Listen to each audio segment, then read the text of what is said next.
அம்மா அம்மா, பீரோவுல 300 ரூபாய் வச்சிருந்தேன். இப்ப 250 ரூபாய் தான் இருக்கு. மீதி பணம் யாருமா எடுத்தது? நான் தான்டா எடுத்தேன். சத்தம் போடாதடா. என்னம்மா இது? அக்காவோட கல்யாண கடன் பாக்கிக்கும் வீட்டு வாடகைக்கும் தானே எடுத்து வச்சிருந்தேன். இப்ப எம்எல்ஏக்கு எப்படிமா பணத்தை கொடுக்கறது? மதுராந்தகத்துல இருந்து மாப்பிள்ளை வீட்டுக்காரவங்க வர்றாங்க. கேசரி பண்றதுக்கு பணம் இல்லை.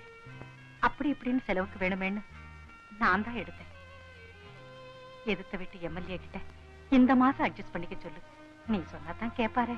என்னம்மா இது? ஒரு மனுஷன் அனுசரிச்சு போறாங்கிறதுக்காக அவர்கிட்ட ஜாஸ்தி சலுகை எடுத்துக்கூடாது. கடன் வாங்கின இடத்துல கடனை திருப்பி கரெக்டா கொடுத்தாதான் கௌரவம் இருக்கும். சும்மா கைய சொரிஞ்சுக்கு நின்னோம்னா மறுபடியும் கடன் வாங்க முடியாது. ஏமா என் மானத்தை வாங்குறீங்க? என்ன சொன்னாலும் புரிஞ்சுக்க மாட்டேங்கிறீங்களே. என் தலை எழுத்து. வரேன்.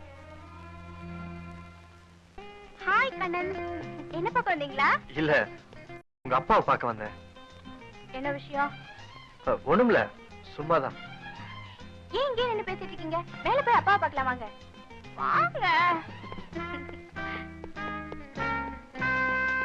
வாங்க, உட்காருங்க உட்காருங்க.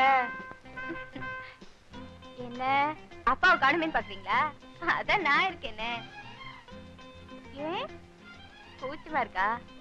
யாராவது வந்துருவாங்களேன்னு பயப்படுறீங்களா? நான் வேணா கதவை தாப்பா போட்டுட்டுமா? அதெல்லாம் ஒண்ணு வேணாங்க. உங்க அப்பாவை பார்த்து கொஞ்சம் அவசரமா பேசணும். பேச முடியாது. என்ன மீறி எங்க அப்பா கிட்ட எதுவும் நடக்காதுன்னு தெரியும்ல. அவர்கிட்ட என்ன பேசணும்னு நினைக்கிறீங்களோ அது என்கிட்ட பேசுங்க. ஒண்ணும் இல்லைங்க, வீட்டு மாச வாடகையும் பழைய கடன் பாக்கியும் சேர்த்து மாசம் 300 ரூபாய் கொடுக்கறது வழக்கம். இந்த மாசம் அதுல 50 ரூபாய் குறையுது.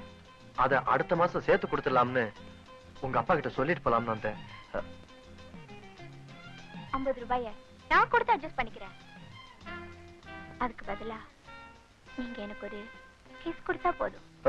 என்னங்க நீங்க என்னென்ன பேசுறீங்க? நான் என்ன கேட்டேன்? கிஸ் தானே. Nothing wrong. பயமா இருந்தா கண்ணு முடிக்கங்க, நான் கொடுக்கறேன். இந்த பாருங்க, நான் சொல்றேன்னு தப்பா நினைக்காதீங்க. நானும் ரொம்ப ஏழை, நீங்க பணக்கார வீட்டு பொண்ணு. ஏழை பணக்காரங்கிற வித்தியாசம் செக்ஸ்ல இல்லங்கிறது என்னோட சித்தாந்தம். Am I right? என்னடா அடடே கண்ணனா, என்னப்பா விஷயம்? ஒண்ணு இல்லப்பா, நம்ம கொடுக்க வேண்டிய கடன் பாக்கியை கொடுக்க வந்தாரு. அதான் வாங்கி சரியா இருக்கான்னு எண்ணிட்டு இருந்தேன். வேற ஒண்ணும் இல்லையே. அது வந்து சார். என்ன கண்ணன், நீங்க கொடுத்த 300 ரூபாய் கரெக்டா தான் இருக்கு. வழக்கம் போல கரெக்டா இருக்குல்ல? அப்புறம் என்ன? போயிட்டு வரேன் சார்.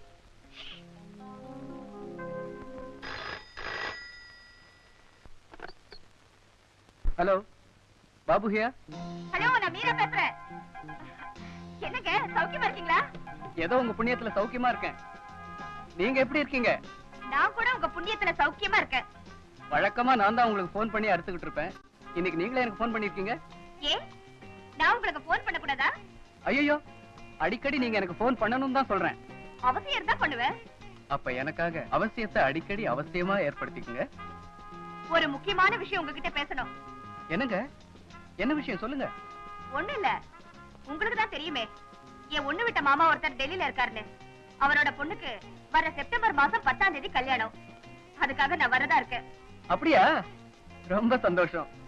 2 நாள் முன்னாலேயே வந்து இங்கேயே தங்கி இருந்து டெல்லி எல்லாம் சுத்தி பாத்துருங்க. நீங்க என்னைக்கு வரேன்னு சொன்னீங்கன்னா நான் பேங்க் லீவ் போட்டு இங்கேயே இருப்பேன். நான் 7ஆம் தேதி புறப்பட்டு வரேன். என்னங்க, எனக்காக கொஞ்சம் முன்னாலே புறப்பட்டு வரக்கூடாதா? கூட ஒரு நாள் தங்குற மாதிரியே வாங்க. அப்ப நான் 6 புறப்பட்டு ட்ரெயின்ல வரேன். இன்னும் பல வீடியோக்களை காண சன் லைஃப் சேனலை சப்ஸ்கிரைப் பண்ணுங்க.